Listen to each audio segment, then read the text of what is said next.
right. Hey guys, hey everybody, Melissa here. I'm just getting up. Haven't even brushed my hair yet. Just threw it up.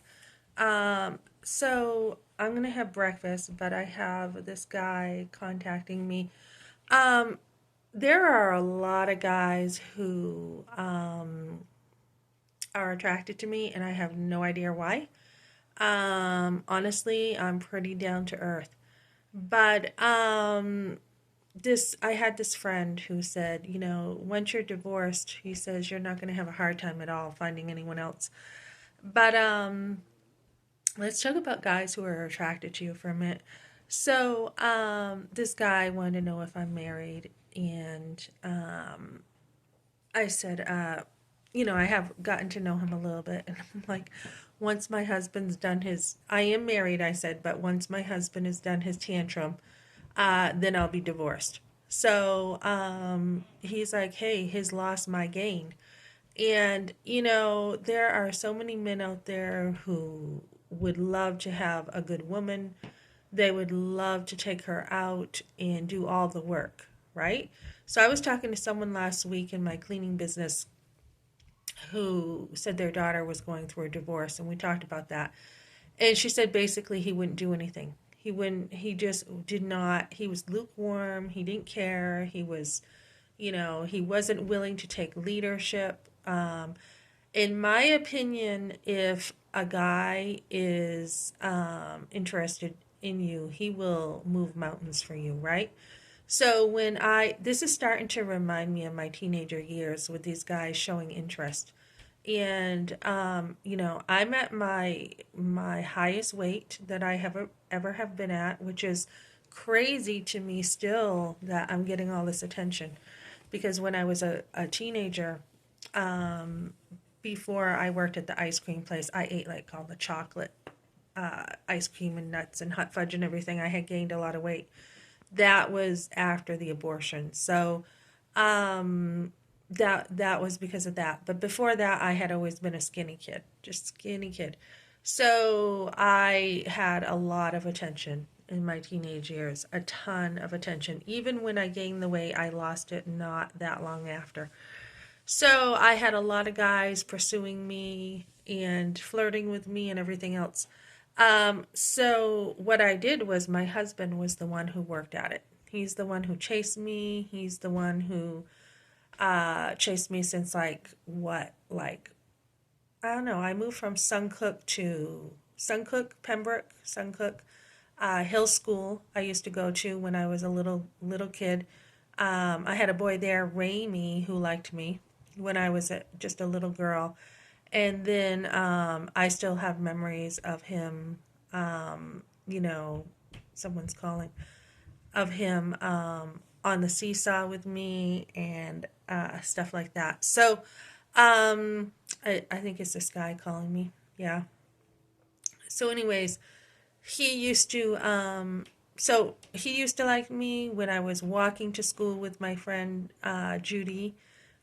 She used to live next door to us. And then me and her were walking to school, and we had a long walk, and we're in the snow. And this guy Gino liked me, and he pushed me down, and he kissed me, and it was just all the way up since I've been a little girl. I have never had a problem with guys liking me. So, so this is starting to remind me of my teenage years here in a way. And not that I'm a teenager, I'm a lot smarter than I used to be with guys. I used to, I was naive back then. I was just, I didn't know what I didn't know, and I got used a lot. So, my husband was the one who chased me once I moved from, what was it, second grade? We got to Epsom, and I had Mrs. Walker as a teacher, and he's the one who picked on me with his friends and my friends Jeff and Jason and Mike Briggs and everyone. So third grade, I had Tom Chanel drawing pictures of me to pick on me. Fourth grade, fifth grade, I was dragged. My mother used to get so mad with my jeans. I was dragged across the soccer field and had grass stains all over me from being dragged by my feet from boys. They were rough with me. They were. My friend Chris, Jason had taken her by the arm, swung her around, and broke her little pinky. Um, my friend Billy Joe, we used to hang around, pretend we were like Charlie Angels. Just lots of, like, we had a really close, clicky friend group growing up.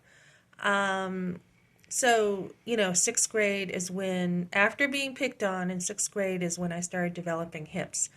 And the boys started noticing. My husband noticed even before I did. And they all liked me. I mean, pulling my bra strap in class and everything. And, there was Andy, there was Chris, who was a boy. There was, I mean, just all the boys. Jim, Tracy, a whole bunch of them. So that was from sixth to eighth grade. And I had a lot of attention then.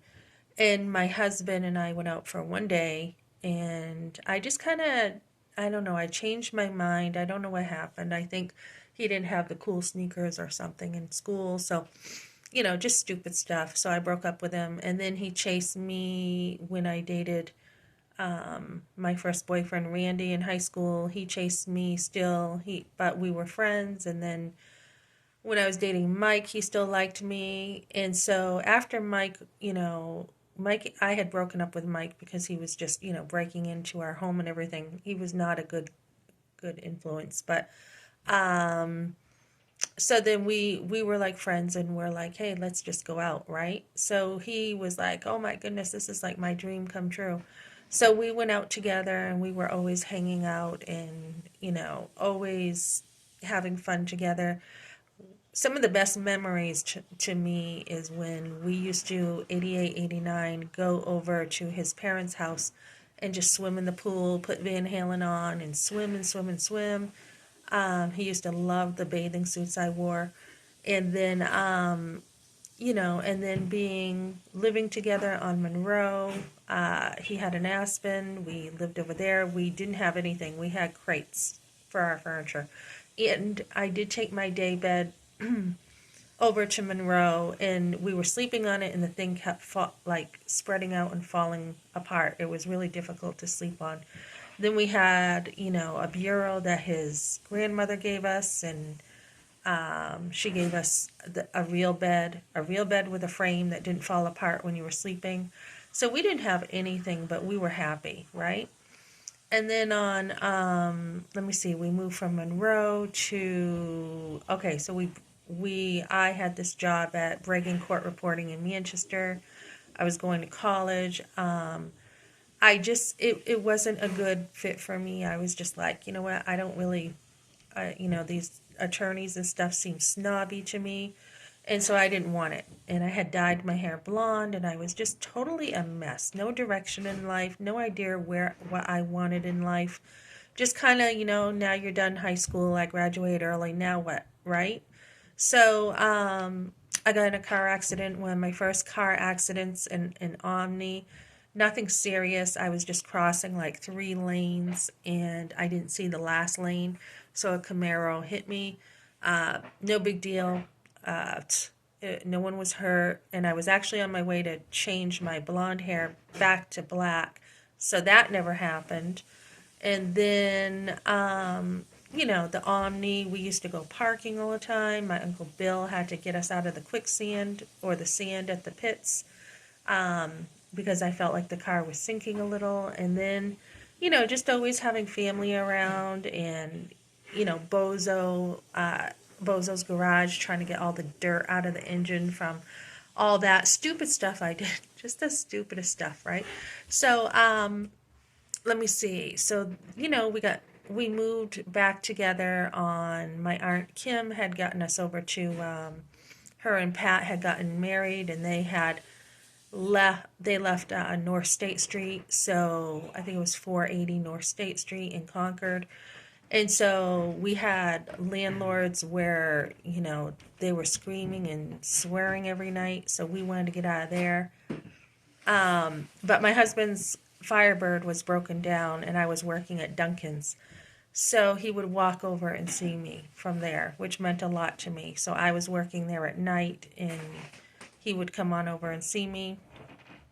And then we went from North State Street to, well, before State Street, I forgot we were on Route 28, where my Uncle Bill lived next to me, and his wife at the time, Tina, and BJ, Crystal, Justin, all my cousins. And then, I was around my cousins a lot. And then Bill moved out of his place, so we took it on Route 28, and we had our housewarming party. Was married over there and everything, and then we moved to Princeton. Yeah, I mean to North State, and then we moved to Princeton. Agatha, we had this Greek landlord who cooked downstairs. The foods smelled awesome.